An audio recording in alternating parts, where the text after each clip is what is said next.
You're a Good Brother by deriroga123. Summary. Toph understands. She might be blind, but she can see how Zuko is always scared, how he apologizes too much, and how he does his best to stay out of their way. Toph might be slightly mean to her friends, but she isn't cruel, so she decides to take Zuko under her protection. He needs it, with sweetness always on his case. Toph understands. She might be blind, but she can see how Zuko is always scared, how he apologizes too much, and how he does his best to stay out of their way. Toph might be slightly mean to her friends, but she isn't cruel, so she decides to take Zuko under her protection. He needs it, with sweetness always on his case. Seriously, he was just serving tea after dinner, and Sugar Queen said, "No thanks, I'd rather not die a painful death today. Is that what you were doing in Ba Sing Se, too?" With that thought in mind, the greatest earthbender stomped on the ground, using her seismic sense to find Sparky. Sparky, that's his new nickname, and he'd better get used to it. Aha! He was sitting in the large pie showroom with his heartbeat going crazy. But again, that was his normal heartbeat. "Hey, Sparky!"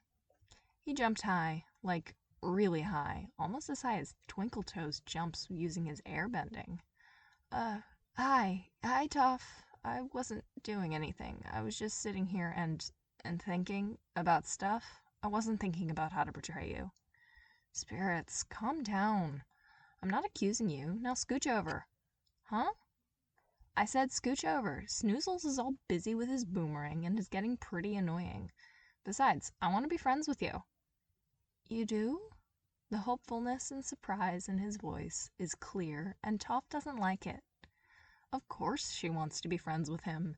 Has he never had friends before, she thinks? But he shifts to his side without a complaint, and she sits down beside him. "Sparky, I gave you a nickname." "Why?" "Because I wanted to." She doesn't say that it's something friends do, even if she wants to. "Do you ever have friends?" Toph doesn't like beating around the bush, so she asks him outright. "No." His voice is pitifully quiet. "Why? I think your sister has 2 friends, so why not you?" My sister doesn't have friends. They're her servants. And I did have one friend, May." He knows how to dodge questions, but he doesn't know that Toph Beifong won't let anyone dodge anything. "You didn't answer my question." His heartbeat goes haywire, but he answers anyways. Instant respect for me, she thinks. "My father didn't let me have friends because I was a weak firebender. According to him, Azula should have the most dangerous companions because she was the future of the Fire Nation." She can hear his smirk through his smug tone. "But joke's on him. I'm dating May." "May? Is she the jumpy one?" "No, she's the one who uses knives. I know that she'll never betray Azula because she's afraid, but it still feels like a small win."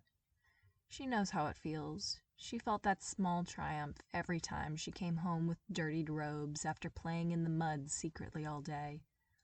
"Well, I guess you have a new friend now." "You?" "Me."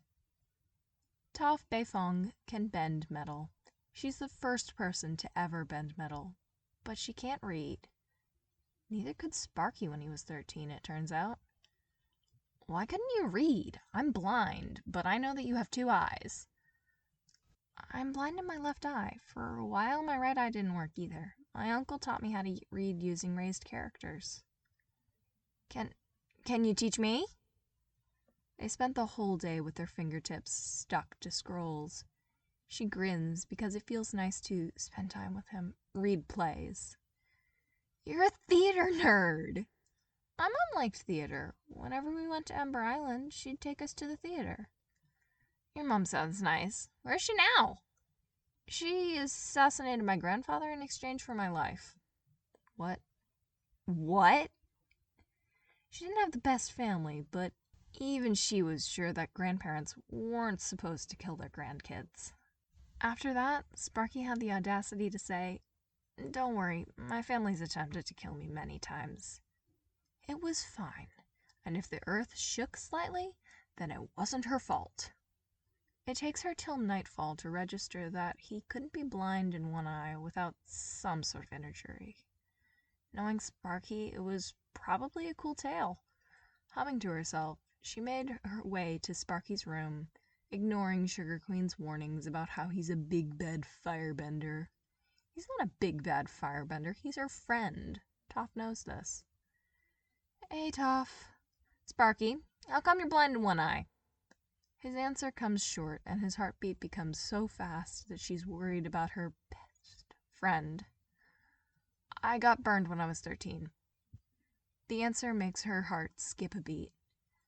Firebenders don't burn easily. Very few people can burn the prince of the Fire Nation. She hopes that she's wrong, but she knows that she's not. The last thing I saw out of my left eye was my father smiling. The last thing I heard out of my left ear was Azula laughing. Even though his heart said otherwise, his voice was way too calm. I hate your family, she thinks. She knows that his reply would be, I hate them too. She nods and walks away. She could ask, why would he want to go back home, but she knows the answer. Because it's home. No matter what, you want to go back home. She wants to go back home someday too. After Sparky and Snoozles break Chief Hakoda and Snoozles' girlfriend out of jail, he started spending even more time with her.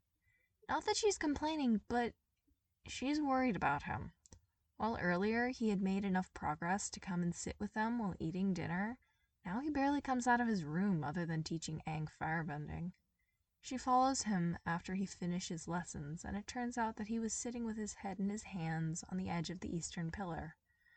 No wonder nobody found him, she thinks. I wouldn't have been able to come here unless I was using my earthbending. Hey, Sparky, what you moping about? May. Seriously, you're missing your girlfriend?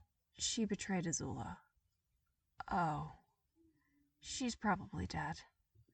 Toph has never felt romantic love because she's 12, but she did have a crush on Snoozles, and she feels bad for him. Really bad. I'm sorry. It was good that she betrayed your sister for us, but I understand. Also, she's not dead. I know that. He barely raises his head, but she speaks before he can. Listen to me. From what everybody said about her, and what you said about her, I know she's alive. That does help, Toph. Thank you. Toph Beifrong is extremely angry.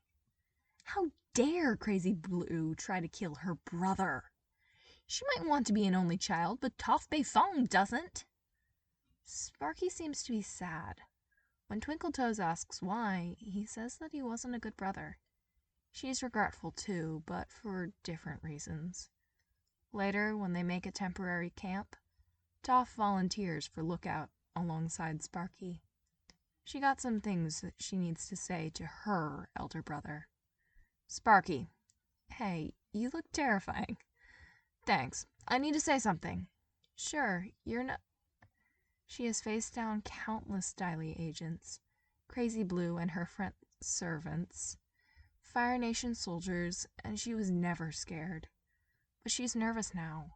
Her own heartbeat seems to be amplified beyond what she can take, and suddenly she feels small. You're not a bad brother. But Azula, I wasn't talking about her. She liked being blind, but at that moment she wished she could see Sparky's smile. Never mind. She can feel his smile when he hugs her. He's not a big bad firebender. He's her elder brother. Notes. Comments are highly appreciated. This concludes the reading of You're a Good Brother by deriroga123. Read to you by Mystic Malady.